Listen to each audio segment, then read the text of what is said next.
congratulate you all for watching this, and anyone in Europe. You know, I'm from Europe. Any of you guys that have had the stamina to stay up throughout the whole event. I know I've had plenty of you guys tweeting me saying, man, we've watched the whole thing, it has been fantastic. Of course, we're going to be starting off. We had the best 12 teams. There is only 5 remaining. We've got little flash bananas flashing behind me. Joe Miller would be proud of that one, people are liking Joe Miller. These guys are ready to cheer today. They're cheering roundups from the staff saying we're good to go. They're just crazy into it today. This is the best crowd we've had from all 3 days. It is absolutely packed. You know, as far as I can see, you know, there's a big 40-foot advertising screen right in front of me across the Nokia Center, and I'm seeing Moscow 5 flashing across it right now. This is absolutely awesome. We've taken over the entire LA Live. Of course, we have one last quarterfinal match remaining, and then we have the 2 semi-finals. And what fantastic stories we've had today, Jack. So the big thing right off the start is that World Elite and CLG.EU actually played a show match about 14 days ago, and World Elite is a new team here, so it's a bit of a rematch of somewhat of a scrim. And, man, so much is on the line for both of these teams. Yeah, of course, there's 2 European teams remaining. There's 1 Korean team in there. There's 1 Chinese team. We saw, obviously, IG bow out. We saw Najin Sword bow out. 2 teams that were incredibly strong in the group stages.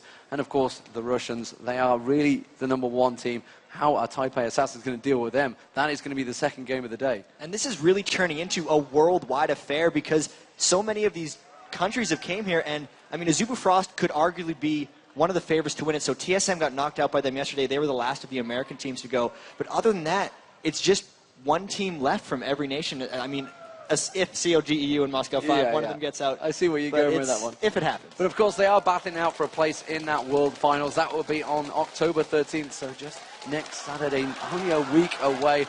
And what fantastic games that could be. I mean, who is going to be there? Who knows? By the way, these teams are playing for $2 million. A little bit of change there. And even top down from here, it's $250,000 for second place, $150,000 to make it into the top 4. So all these players going to walk away with somewhat life-altering money. It's going to allow them to practice, be big-time pro gamers, and it's really just great for esports. Absolutely. Yesterday we saw 6 teams play their hearts out, of course, in front of a packed house here at LA Live. It's even more packed today. I don't know where you guys are all going to fit. But let's take a look at some of the highlights from yesterday. Quarterfinal round kicked off with Moscow 5 showing off their skills for the first time outside of Europe, taking on Invictus Gaming, who were impressive in yesterday's group play. To the surprise of many, M5's Alex Each selected Evelyn, who hasn't been seen in competitive play for a long time. But Alex struggled in the laning phase, getting sniped early by ZZ Tai's Cassiopeia. At 16 minutes, M5's Diamond swiped Dragon, but the team was punished for it by Invictus in a 4-0 exchange, which gave the Chinese team a 6-2 kill lead. After several back-and-forth exchanges, M5 would wipe IG out, leading to a Baron. With that, they forced a surrender.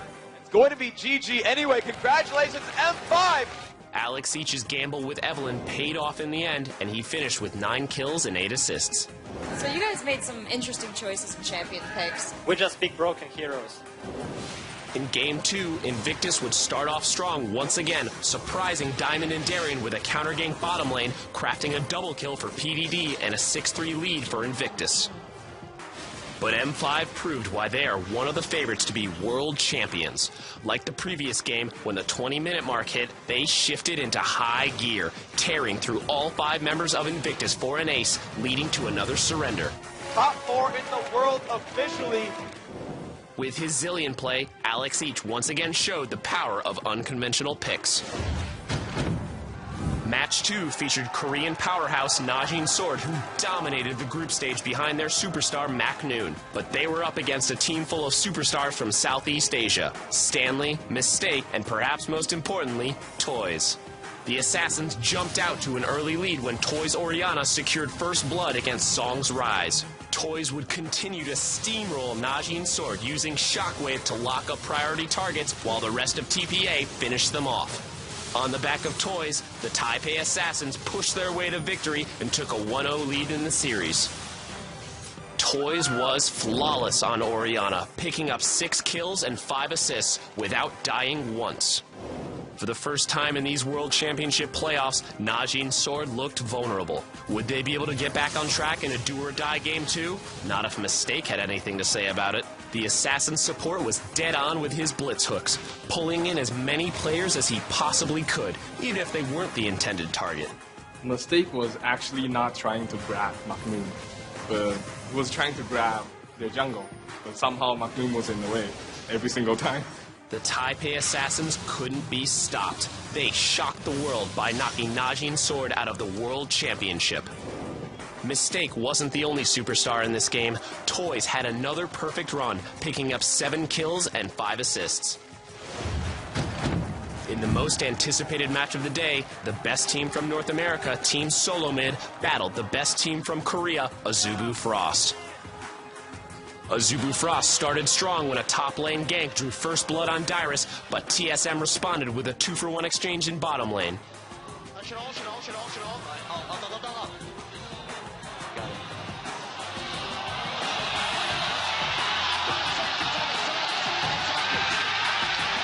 Azubu Frost used a long-range poke composition to wear down the TSM lineup.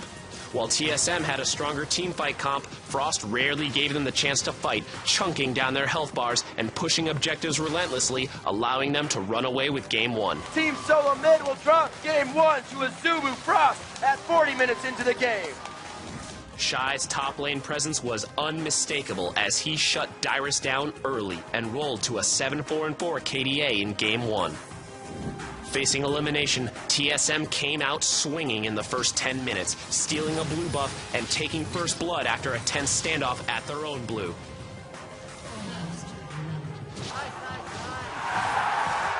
But an explosive fight from Azubu Frost turned the tables as Woong refused to go down in a do-or-die duel against Chaos.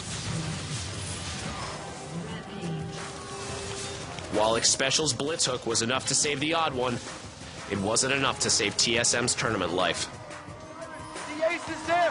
Freak the Nexus turrets are going down. Cloud Templar is so tanky. They're trying to thwart out Team Solo Mid, trying to stop that path to the championship. And Azubu Frost will knock out Team Solo Mid. Woong was unkillable in Frost's dismantling of TSM, picking up 5 kills and securing their spot in the semifinals.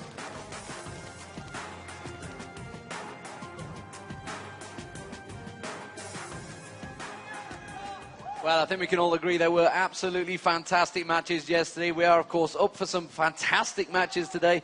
They are going to be in store for you. We're starting off, of course, with the quarterfinals. So let's get over to the main stage with